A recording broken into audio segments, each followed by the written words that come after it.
Hello, everybody. I just got home from a book festival that was being held in Nelsonville, Ohio. Now they're due to close here in about an hour, so by the time this is uploaded, it'll be over.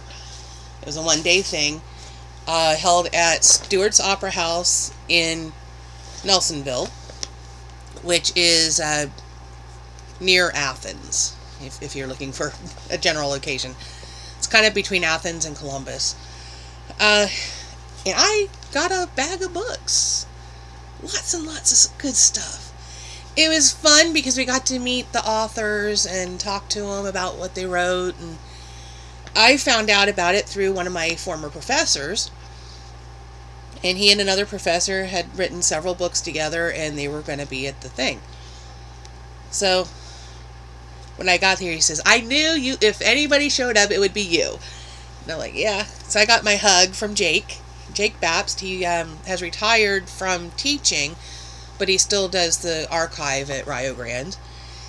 And when I get down to the bottom of the stack, because that's the first place I went, I will have some books from him. This one, we'll just jump in and go top to bottom of the whatever's in the bag. This one is called Focus. When a photographer doesn't know she has a secret, she needs a bodyguard. It's by Holly Bargo. These are all like Ohio authors and illustrators. It says, professional photographer Dana Seacrest has a secret and doesn't even know it.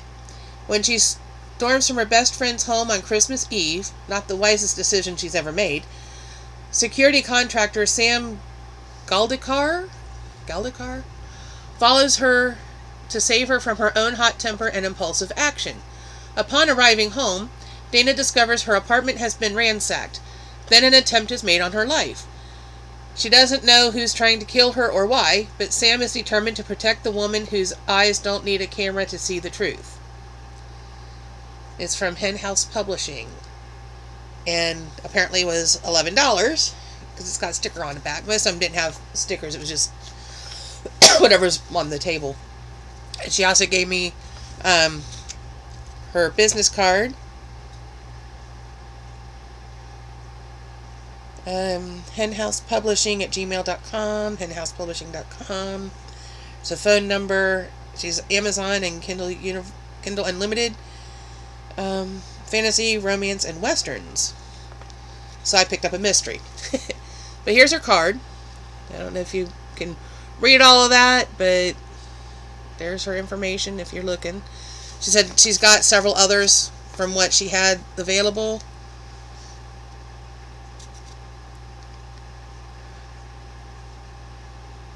They also apparently offer freelance writing and editing. There's a Karen M. Smith, writer and editor.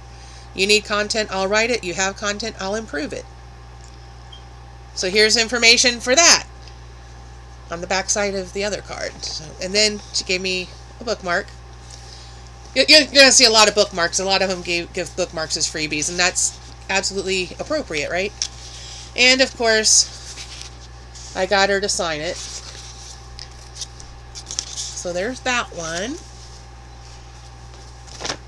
And next we have Murders in Progress by Eldon Cene?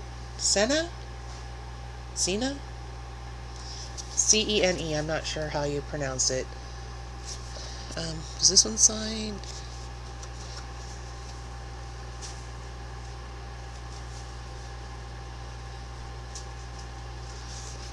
It's not signed, but somebody wrote in here first printing, and then there's some other little notes at the top, so I wonder if I'm supposed to get this copy. Yeah, probably. But this one, it's really kind of hard to read because of the image that it's printed over. The economically depressed rural Kimmel County has one law enforcement officer, Sheriff Leland Kelly. The sheriff's office in downtown Kimmel also houses the town's jail and a front office where the sheriff's secretary, Ruth, rules the phones. Recently, most of a woman was found just off a walking trail north of Kimmel. Most of a woman. Okay. While returning from interviewing the usual suspects and other felons in his area, Sheriff Leland happened on an abandoned Mercedes out Route 203 with its headlights shot out.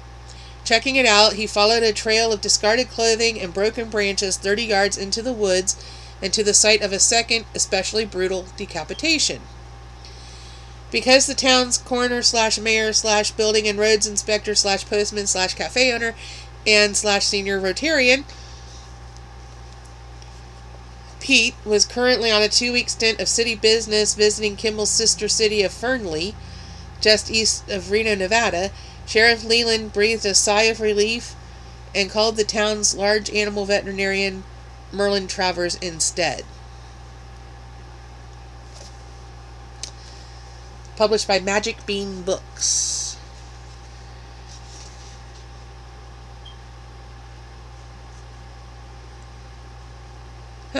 Dedication to cellmate number 3915. Where are you now, my maimed friend? Well, says copyright Carl Nelson. So is Eldon Scene also Carl Nelson?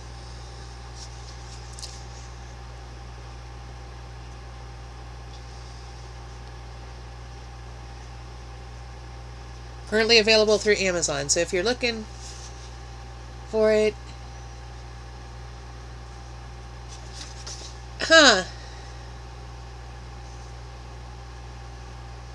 apparently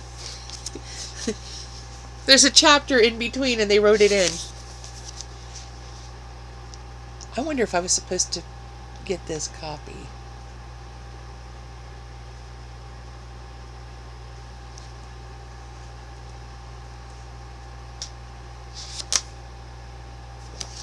Anyway, there's that one. And then these two, oh good lord, they're heavy together. Answering Lincoln's Call, War in America, and Seeing the Elephant, One Man's Return to the Horrors of the Civil War. Spent a little bit of time talking to the author. Apparently, they were doing some remodeling in his house. That, like, I don't know if it's the house he grew up in or it's a family house. They were doing some remodeling and they found these boxes, like wooden crates that had been nailed shut, and inside those crates they found hundreds of letters written from, he said, around 1835 to 1890, and a lot of it covered the Civil War. So they took those letters and did some research, developed a story around them, and ended up with these two books. Now, if I'm understanding what he said correctly, Answering the Call actually in the timeline comes first, but Seeing the Elephant was published first, and he said next year there should be a third book. Seeing the Elephant, One Man's Return to the Horrors of the Civil War is a true story originally told in 180 letters written by Lieutenant Thomas S. Armstrong of the 122nd Ohio Volunteer Infantry about his experiences in the Civil War. T.W. Harvey has used those letters and other primary research to tell of those experiences, from the decision to fight for his country and what it stood for, to being discharged after the Battle of Shiloh due to illness, to the decision to re-enlist, knowing that he will see the horrors of battle once again and the possibility of death, to being captured at the Second Battle of Winchester, to endure the horrible conditions of prison life, to escaping from Libby prison only to be recaptured, to being paroled and marching in the funeral procession of Abraham Lincoln. Harvey recounts these events as they happened to an ordinary infantry soldier, one of 2.5 million men who served their country, both North and South, during the Civil War. Ooh, 2.5 million. I didn't realize there were so many soldiers. So apparently this got the NYC Big Book Award. And also has which is a sticker, and then this one says Reader's Favorite 5 stars. So I guess, for an indie publication, what's the publisher? Monday Creek Publishing. And I had him sign it to my brother, because my brother loves Civil War stuff, and especially Ohio history. So the inscription says, To James, enjoy this history of the Harvey family. TWH 10/29/22. So I think my brother will love it. I got his Christmas done. This one. Tens of thousands of books have been written about the Civil War and the generals and statesmen who waged it. What about the men, the boys who fought it? What motivated them to leave their homes, their families, their schools, to fight and die against kinsmen and fellow Americans? In answering Lincoln's call, T.W. Harvey gives us an illustration. Based on letters written by his own forefathers, Harvey provides us a window to peek into the past and see what motivated these brave boys. In doing so, he depicts not only some of the fierce fighting that took place in the early days of the war, but also of the very souls of the boys who fought in them. And that description is written by Dr. Larry P. Arnn, Ph.D., President, Hillsdale College. I've seen this guy's name before in something else, and I don't know where I've seen it, but I've seen this Larry Arnn's name before. So he must be fairly well respected if he's showing up on multiple things. The author said that this description is spot on, nails what the book's about. So, then this one is inscribed to James with thanks and best wishes, TWH 10/29/22.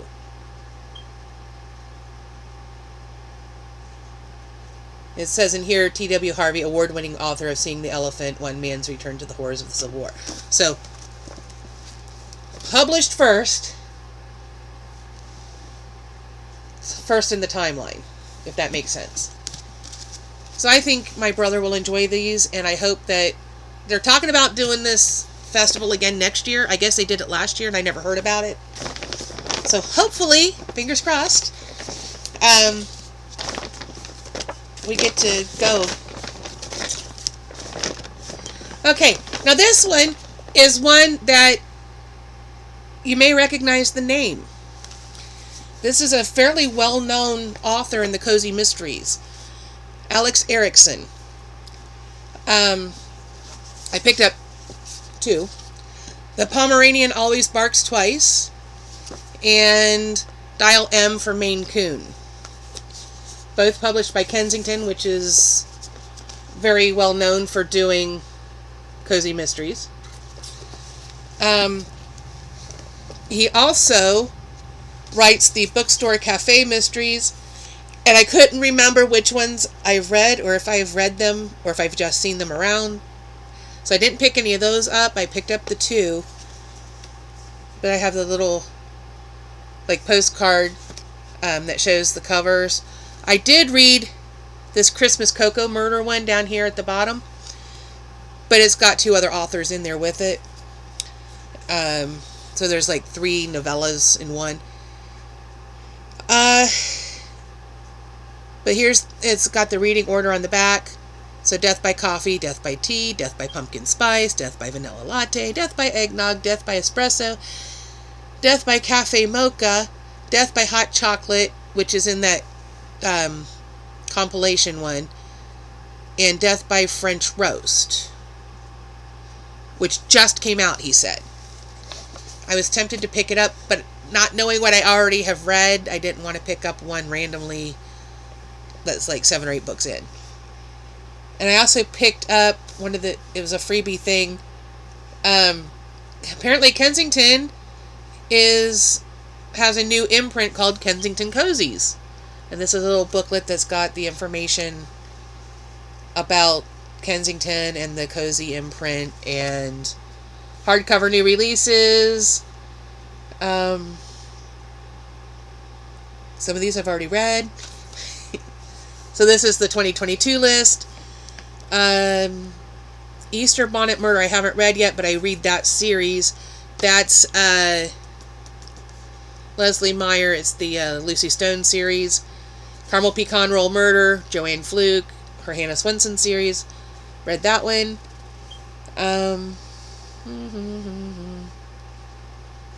Diva Says Cheesecake. I haven't read that one yet, but I have read others in the Domestic Diva series by Krista Davis. What else is on here? Whole slew of them that sound pretty good. Death by Smoothie, a Jane Austen mystery. I've read a couple of those, but usually they're the novellas that are in those 3-in-1 books. So yeah, this pretty nice that it has all the upcoming releases for the year. I wish I would get these in January so that I would know what to look forward to instead of getting it here. Today's the 29th of October. 2 months and this is outdated, mass markets, trade papers, whatever. So yeah, there's lots of, here's historical mysteries, cozy mystery theme for everyone, crafting, restaurants and caterers, pets and animals, alcohol and spirits, bakeries and food shops. I like the bakeries and food shops. I love a culinary mystery. I'm interested in the ones I picked up with the animal theme. I think those will be fun. Really? Huh. They're saying the Lucy Stone series is for fans of the Golden Girls. Nah, not necessarily. I like the Golden Girls, and I've read the bulk of those books, but there are days when Lucy Stone, if I pick up one of those mysteries, she just gets on my nerves so bad, I want to smack her. So, yeah.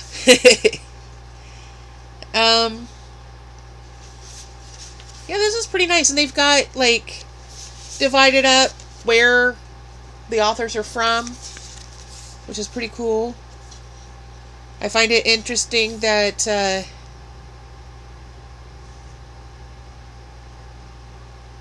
is it listed under somebody place else? No, he's not listed at all. That the person I got this from isn't even listed. There's nobody listed from Ohio. We got a lot of authors in Ohio. A lot. Oh, okay. He's on the next page of where they're from. Alex Erickson, Zanesville. And it also lists Amanda Flower. That was the other one I could think of off the top of my head that's from Ohio.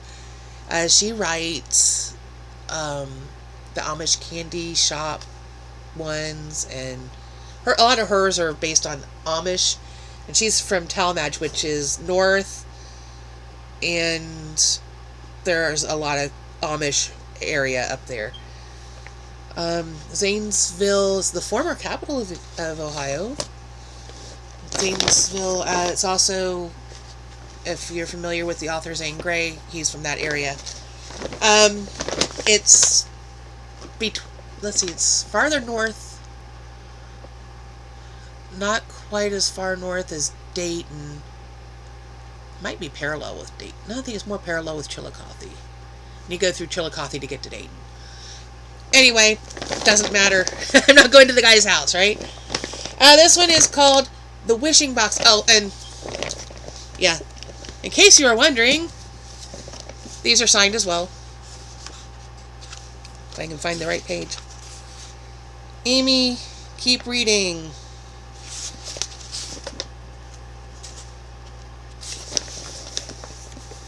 And what does this one say? Amy, thank you.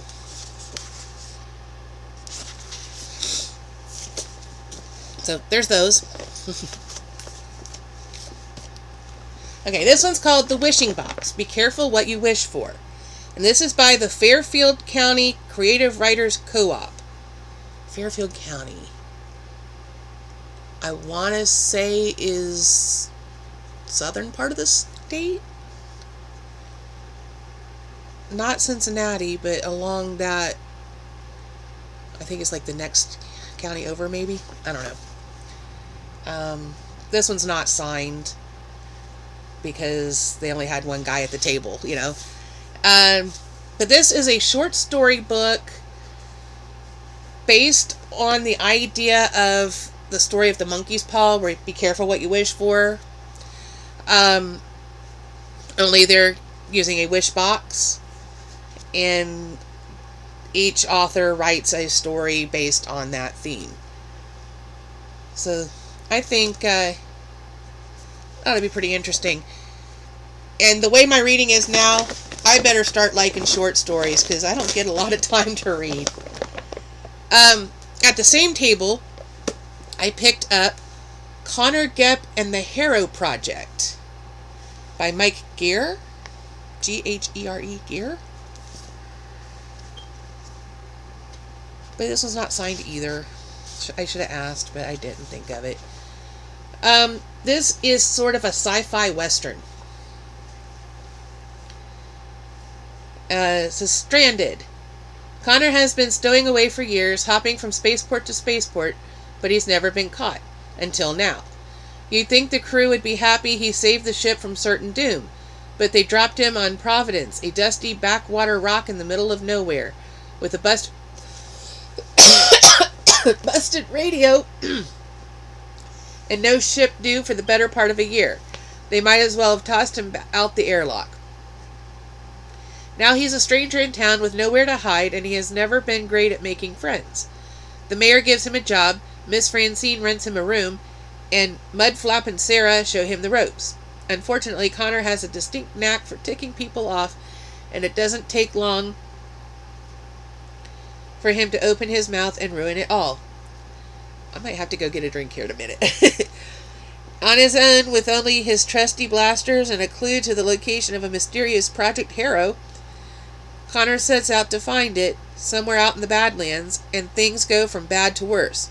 For the first time in his life, Connor has found something he can't do alone. Providence has more ways to kill a man than the mayor has mining claims. It will take the help of friends Connor didn't know he had to get him through. Connor's life has been turned upside down. Now, if he could just land on his feet. ... That sounds like it might be interesting. This author also has, a series of fantasy books. I don't read a lot of straight fantasy, at least not intentionally.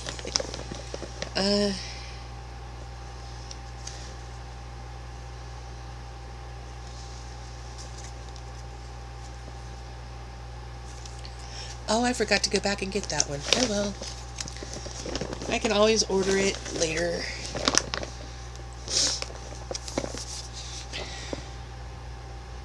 I didn't think to ask some of these. We got into a conversation with this lady. This is Accidental Encounters, a collection of short stories by Lori Taylor. And she gave me this little, business card. Books by Lori. She's on Amazon. So if this sounds good, there you go. And she's from Gloucester, Nelsonville area, which is where this festival was being held. So she's local. It says, in this compilation of short stories, we will meet a woman who is being tormented by her doppelganger. We will meet the ghost of a young girl that haunts a covered bridge. And we will have an alien encounter in the movie. We will discover what happened to little Annie the Archer and what is wrong with Iris. She just hasn't been herself lately. We will travel with Lena when she returns to visit with her family on All Hallows Eve, and what happens when Amy moves her family into an old trailer. I said, well, you got me on 2 stories there, because my dad had a thing about covered bridges, and we traveled around the state, took pictures, and she goes, my husband loves covered bridges, and we did the same thing. He helped her a lot with that story. I said, that's pretty cool, because, you don't know that many people are into that. I said, but yeah, growing up, we went all over the state. I've seen, if not all, most of the bridges in the state, and we also saw some in, Indiana and surrounding, and they traveled, Mom and Dad, once they retired, to other areas, and saw some that I didn't go to. So I thought this was interesting, and, the cover attracted me. I see a skull on the cover, I gotta see what it's about. So, yeah, I thought this one sounded good. Apparently she has a book called A Touch of Elven Magic. Book 1, Kirsten's Story. Because I found a card about it. Book 1, Kirsten's Story. Book 2, David's Story. And Book 3, Azalea's Story. I like the name Azalea for a girl. That's pretty cool. I'm not having any more kids, but, you know, whatever. So we put those cards back inside the book. So there's that one. Please don't fall over. Okay, I did buy that one. Okay, I couldn't remember. Now we're down to the stuff that I actually went there for. Oh, what's this? Oh, this is a card from Alex Erickson for The Pomeranian Always Barks Twice. And there's the information. I hope you can read that. It looks blurry to me, but everything looks blurry to me anymore. It's a Forever Pets mystery coming March 2019. Well, yeah, it's out there. Okay. So I mentioned that the one was one of my professors. Please don't fall, please don't fall, please don't fall. And it's good to have connections. All of this has to do with my professor in some form. This one is the University of Rio Grande and Rio Grande Community College by Jake Babst and Ivan Tribe, with a foreword by Michelle Johnston. Jake was somebody I had several classes with. I didn't actually have a class with Ivan. I ended up having a class with his brother because I didn't realize that there were two Professor Tribes. But when the semester I worked at Rio Grande as an instructor, my office was right next door to Ivan. And he seemed like a pretty cool dude. So I got the history of the college.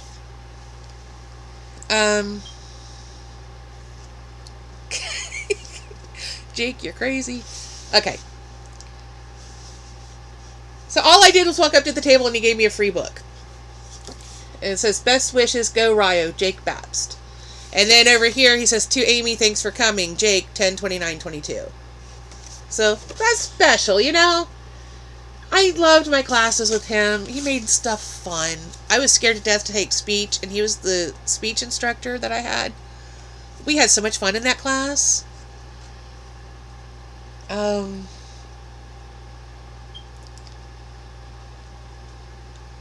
Well, this will be interesting. Very interesting. It's got... Here's the Atwoods, who founded the college. And as I mentioned in a previous video, in Ohio, it's Rio Grande. Rio rhymes with Ohio. That's how you remember it. Rio Grande, not Rio Grande, like a lot of people think when they see it. No, it's not Spanish. Yes, it means big river because we're not far from the Ohio River. Matter of fact, if I go out and stand in the road and look, I can see the river. That's how close we are.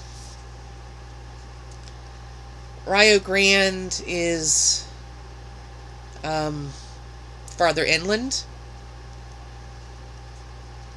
This is full of photographs, which is great. Here's a whole bunch about basketball. If you know basketball history, you may have heard of a guy named Bevo Francis. Rio Grande. He's like their one major claim to fame.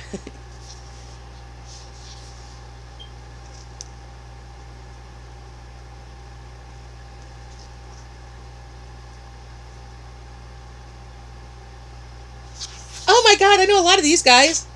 Okay. Here's Jake. Jake Babst, he's the one that co-wrote the book. Larry Ewing, he was a, I believe, English professor, but I didn't have him. He had retired by the time I got there.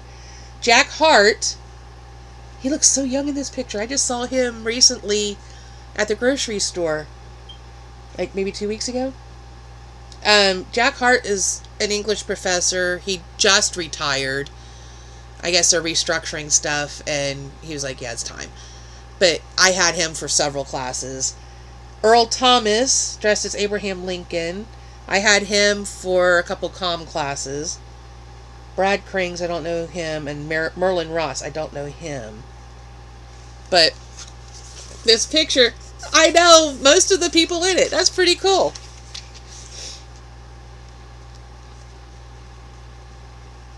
And of course, Jake had to sneak his picture in there, right? I'm sure there's probably a picture with Ivan in here somewhere, too. I'm excited to read this one. I didn't realize how much history there was. Ivan Tribe wrote this one. It's Folk Music in Overdrive, a primer on traditional country and bluegrass artists.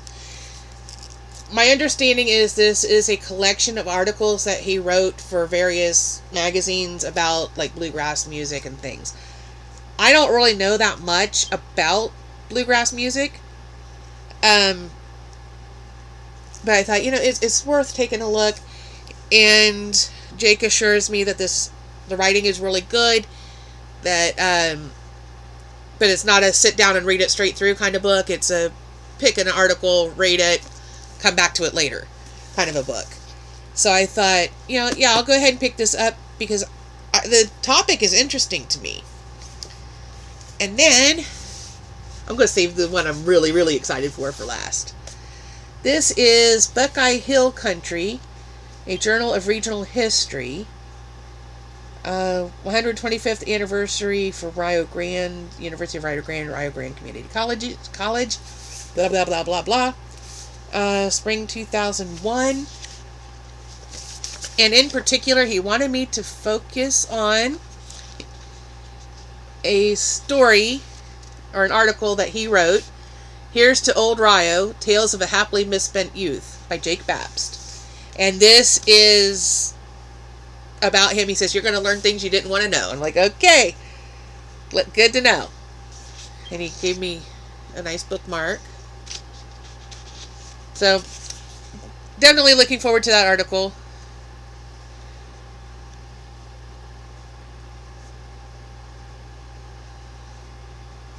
I had a chance to look through here. There's a lot of like images of, here's a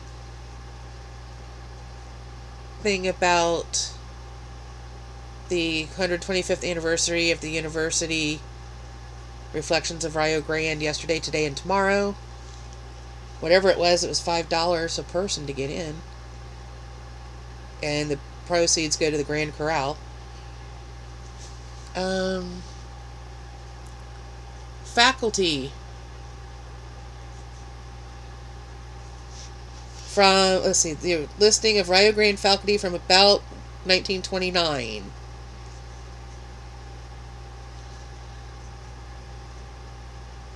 Colgate College, Columbia, Hamilton College, Ohio State, Denison, OU, as an Ohio University, Illinois Wesleyan. They got teachers from all over. Tulane, Kent State. Yeah, pretty good amount of places that they came from. Stuff about football season 1929-1930. They only have 5 games listed.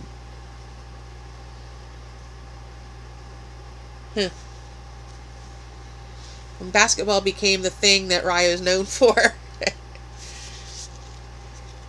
So yeah, I'm kind of looking forward to this. It's just a little thin, about the size of a magazine. Speaking of which, I have a magazine. Golden Seal magazine. This is the one that's just now coming out. Fall 2022. He said he got these like Saturday, so it's that new. And there is an article in here that he and Ivan wrote about the death of Frank Bowen, a homicide and a ballad. And he's like, you're really probably going to like this.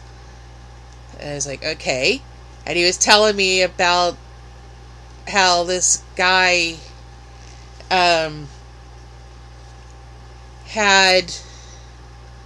like a 14-year-old wife and there was a dead body in his truck, and the wife had to sit next to the dead body, and that when he was caught, that what the situation, and I'm like, yeah, I gotta read this. I am absolutely curious. And then it's got, like, the ballad is reprinted in here. The other thing in here that I think is interesting is, you see how it's got the grave marker on the cover? There's an article in here about, well, here's a page about the Celtic Cross. Here's Burnt Meeting House Cemetery, a portal into Harmony Grove. So it's about a cemetery. And then there was an article about the mystery stone carver of southern West Virginia. And these are gorgeous. Look at that. You don't see detail like that anymore. If you get anything more than just a flat stone with a bunch of letters on it, you know, these are gorgeous. There was a real art to carving tombstones. So I'm looking forward to reading this. And now, the book that I'm really excited about, and I never heard of this lady until I saw Jake mention her. Her name is Beryl Halley, and this is The Life and Follies of a Ziegfeld Beauty, 1897 to 1988. Okay, so that's Beryl right there in the Ziegfeld Follies, written by Jake and Ivan. Jake was telling me he's since he retired from teaching, he does the archives there on campus. And he was telling me that this one door was always open, and he closed the door one day, and there was this portrait of Beryl. Let's see if I can find the one he said it was. Well, she's beautiful. She really was. And so he was curious. And so he looked her up. Where is the image?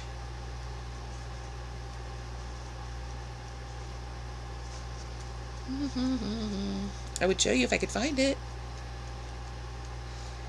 And I guess she was really quite something. Back in the 20s, she was big name. She was on Broadway. Everybody knew who she was.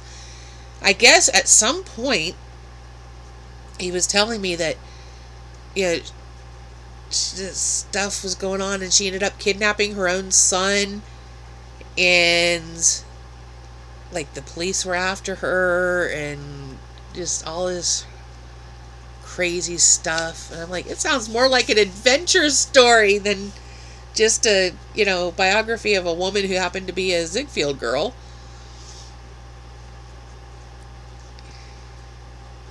Which one's the one he said was the...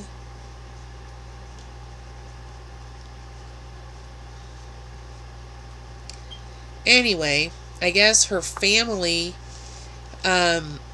donated all her memorabilia to Rio Grande instead of to the Ziegfeld Museum.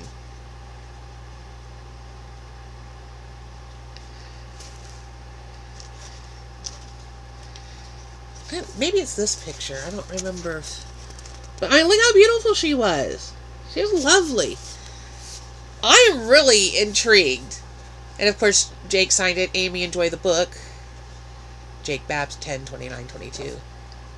So, I'm excited about this one. Really looking forward to it. So I hope it's as good as it sounds. He said that there's a review on Amazon that the review is just phenomenal. The guy gave it 4 stars, but gave it like one of the best written reviews he'd ever read. So that's pretty cool. Born in rural Ohio in 1897, Beryl Halley was educated at a strict Free Will Baptist school. After teaching in her one-room schoolhouse, she joined the Navy in 1918 before her unlikely path led her to Broadway, then to the Ziegfeld Follies, 1923-25.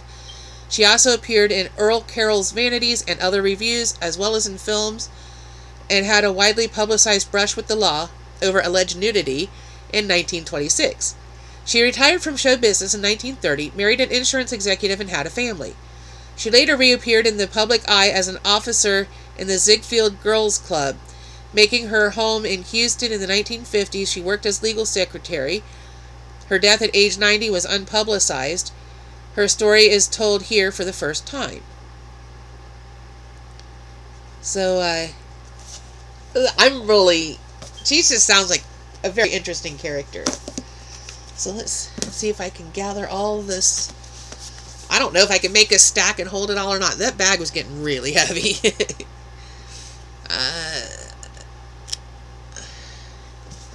I need to put that one with this one because that's the same.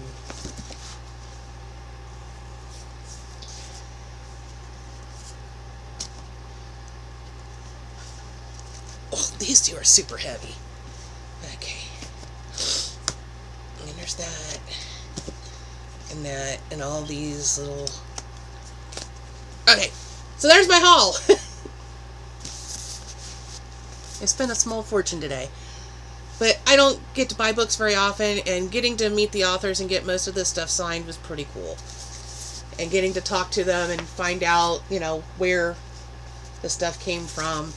There was one, I was really considering, the one book he had on his table that I thought I would want to read is one that I'm not in an emotional place to read it at the moment. Because it was about his father having Alzheimer's. My dad had dementia. And it was only been just over 2 years since I lost him. I'm not ready. And he's like, yeah, I understand. It was, for him, writing the book was his way of dealing with it. But he says, you're not the first person to say that, that's the one book they can't read because of family ties to Alzheimer's or dementia or what have you. I said, yeah, it's really hard, especially when they don't remember your name. They don't know who you are anymore. I mean, Dad would introduce me as the woman who takes care of him. And I'd say, yeah, I'm his daughter. And people would just give me this look like, why is he saying it the way he does? He's got dementia. It's it is what it is. And then, losing him a little over 2 years ago, almost 2.5 years ago now. It's hard. It really is.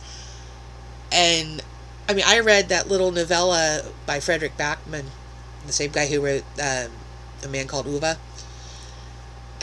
What was the name of it? Every Day the Way Home Gets Longer, or something to that effect. Little short thing, less than 100 pages. I bawled my eyes out through the whole thing. It was too much for me at that point in time. Same with The Notebook. I've read it twice. And the first time I read it was before I knew Dad even had the dementia. And the second time I read it was after. I cried both times, but I cried harder the second time around. Because I had experienced some of those things. So I ended up not buying the book from that guy. I kind of wanted to, but I really... That was a hard one for me. And I was like, I just, emotionally, I'm not there. If he's back next year and has the book, maybe I'll be ready. I don't know. I said, it's only been a little over 2 years, so it is what it is at this point. So my son and I had a pretty good day. We got there. When we were done, we got lunch and got home about 4 o'clock. It's now 4:45, which means I need to go to bed so that I can get up and go to work. That's my life. Get up and go to work, come home, go to bed. But yeah, we stopped and got Mexican, which we hadn't had in quite a while. I don't count Taco Bell. That's tacos, but it's not Mexican food. That's American food disguised as Mexican. So it's kind of nice. Still didn't get a margarita though, because I knew I had to drive home and I wasn't having that. So anyway, here we are, 45 minutes into a video, and I think it's time to say goodbye. Pretty nice haul. Spent lots of money I didn't have, but isn't that always the way it is? I did finally get Christmas shopping started. Usually I'm done by now. But yeah, I got the 2 books for my brother, and I just need to figure out what to get his wife and daughter. I don't know. Anyway, I guess we'll see you in the next one. Remember to do all the YouTube things. Comment, like, share, subscribe. Ring the bell icon to be notified of future uploads, maybe. And we'll see you in the next one. Bye-bye.